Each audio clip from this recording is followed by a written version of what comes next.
You are Jeff, and then Trent, are you okay? Okay.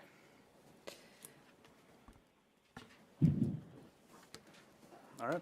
I'd like to call to order the July 20th, 2023 Board of Adjustment meeting. Could I get a roll call, please? Yes, Hanson. Here. Culhane. Here.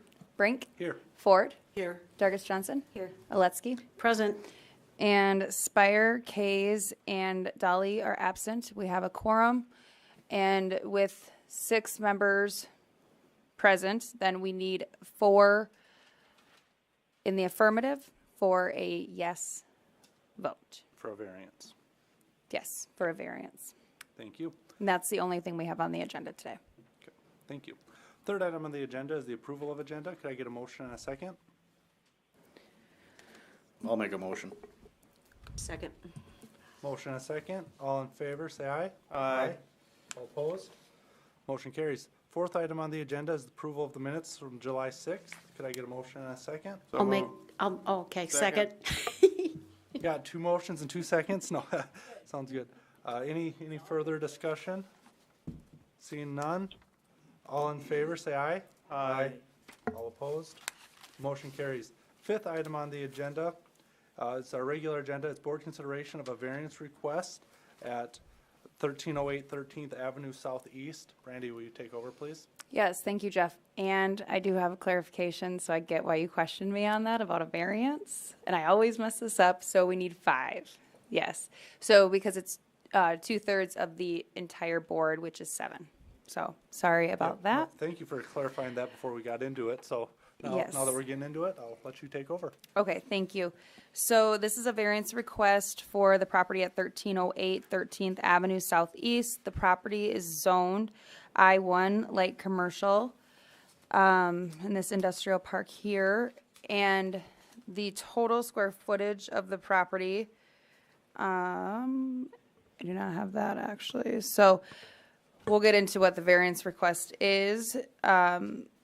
The applicant would like to construct a 365 square foot addition on the west side of the existing building.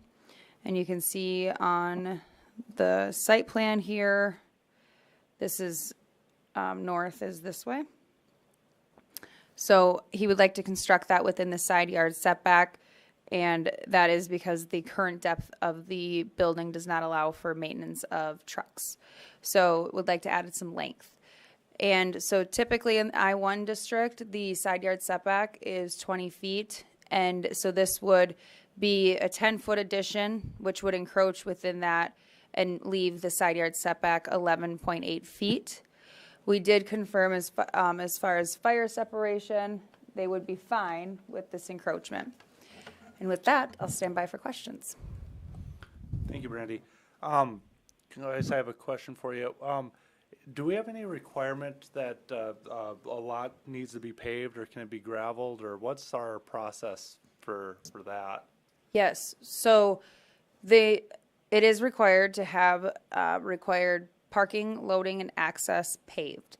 And so that's been a standard for quite a while. And so anytime now, if we're getting a building permit application, we would make sure that the site was brought into compliance. Now, in the I-1 district, the overflow can be gravel, but we still want to make sure that there is paved parking, loading, and access. So with this one, when you go to the aerial view, there's a lot of gravel there. If this building permit gets issued, if we grant this variance and it gets issued, is any or all of that going to have to get paved? So he would only have to have enough, so for the parking, and with this being, the type of use, the required parking where you can see that is paved because they have the apron there outside of where the doors are. And then if it's not already, which it doesn't look like it is, so there should be a connection of pavement or, concrete asphalt from the street to where the parking takes place. Okay, so that would be taken care of if there was a building permit. Okay. Or Thank that you. would be required, sorry. Yeah, that'd be So you can see here. okay. Thank you. This is a public hearing, so I will open the public hearing. If there is anyone in favor or against this item, please feel free to step up to the mic and state your name for the record. This is Lisa Fear. Yep. Go ahead, Lisa. This is Lisa Fear. I would like to make a comment. Go ahead, Lisa. Okay. We own the building at 1306 13th Avenue Southeast. It's directly west of Mike's building. About a month ago, there was a major fire involving the building across the street, the north from Mike's. Luckily, it was not a windy day like lots of our days are, and no other structures were damaged. Mike's building and our building are not very far apart, but they do meet the legal limits. Mike repairs semi-trucks, so has solvents, chemicals, and other things in his building. Inside his building, he does welding and grinding and other things that produce sparks.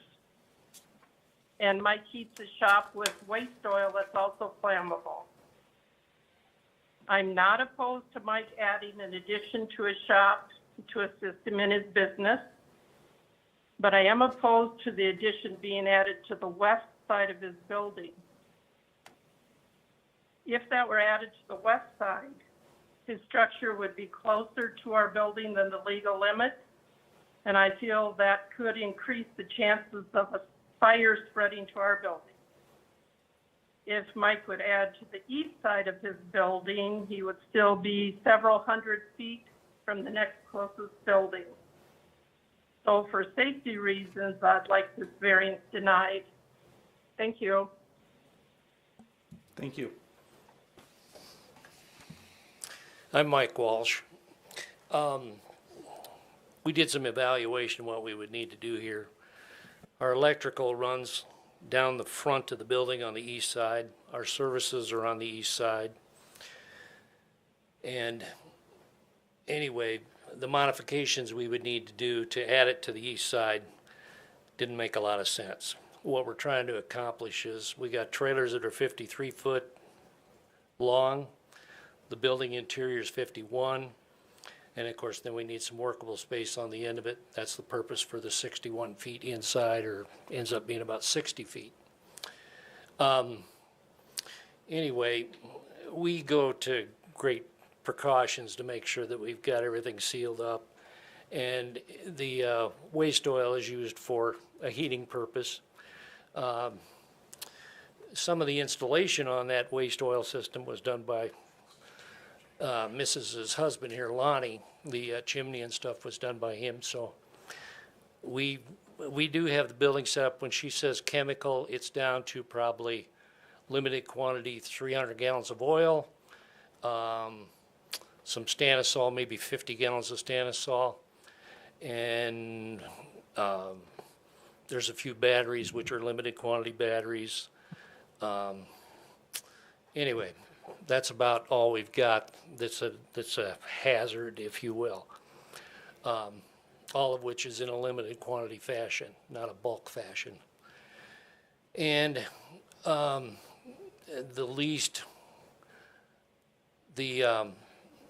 didn't know about the driveway thing. So you're talking about a connection of a driveway from the street to the parking apron, I assume. That's what we're talking about. Yep. Okay, we got about 50, 60 feet there that we would have to bridge, and is there a width? I guess we'll discuss that if we get that far. So, that's what I got to say. Thank you. Thank you.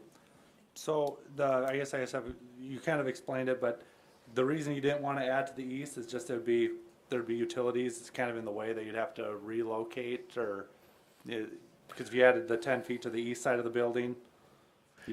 The utility, the power lines run in the front of the building, along the front of the building, under the slab.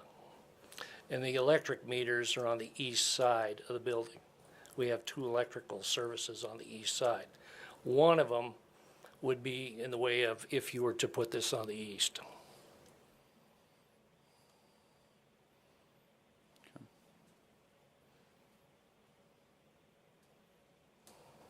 there any other questions for the applicant while he's at the So I'm just wondering, with the electrical service and stuff, it can't ever be moved, or it could be moved and it's cost prohibitive? What Hey. would be the problem? All the money, all the whiskey, you can always get something done.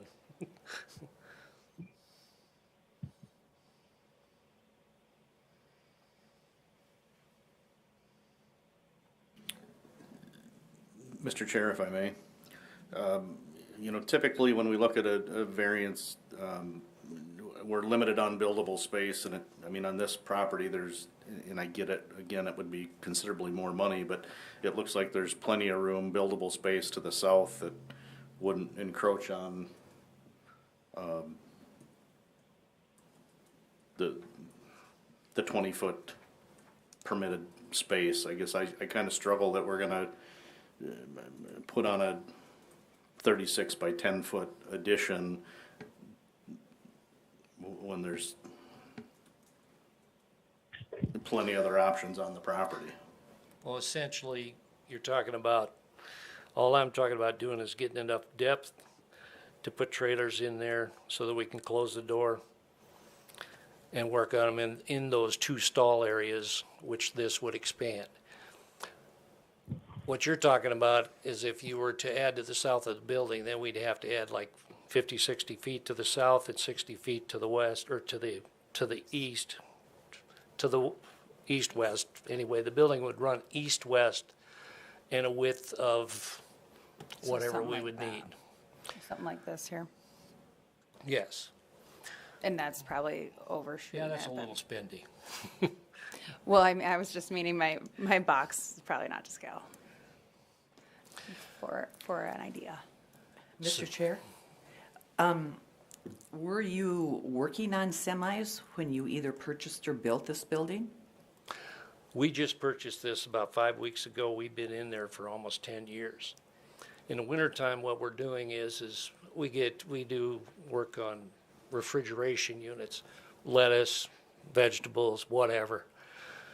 Typically in the winter, you have problems with diesel fuel gel up. They all run on diesel fuel. So then you end up being outside working on these, or you put them in the building, leave the building open, putting a curtain in and trying to stay ahead of the weather and get them thawed out and get them running. Expedience is kind of important when you got a load of lettuce on. So we're just trying to make it a little more usable so that we can do just that. Otherwise, day like today, it's no problem. We can work outside if we need to. But we get some cold weather around here. Actually just looking at this, and have you ever considered putting a door on the south side? The building layout inside, there's a stepped floor in there Okay. to go north-south, and then there's an interior wall in there that sets back from the south approximately the 36 feet that we're talking about. Okay.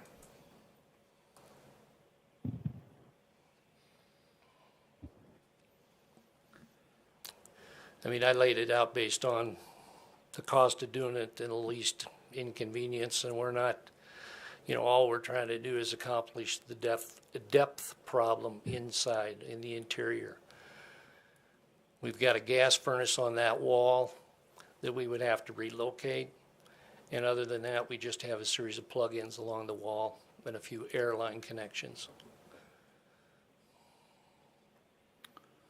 The public hearing is open. Is there anyone else that wishes to speak in favor or against this item? Seeing none, is there any other questions for the applicant from the board? Seeing none, I will close the public hearing and ask for a motion and a second for board consideration. I'll make that motion. I'll second. We have a motion and a second. Any further discussion? Mr. Chair, I agree with Jason. I'm struggling with the amount of buildable space available without needing a variance.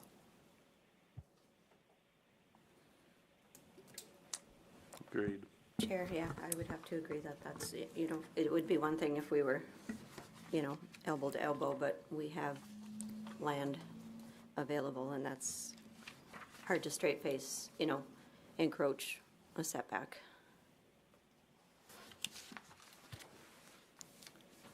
Any further questions? I'll do a roll call vote. Brandy, please. Okay. Who should I start with? Brink. No. Ford. No. Culhane. No. Dargis Johnson. No, Hanson. No. Aletsky. No.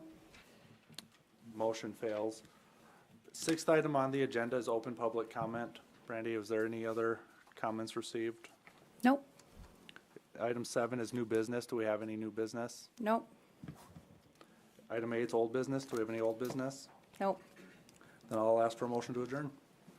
So move. second. Motion and a second. All in favor, say aye. Aye. All right.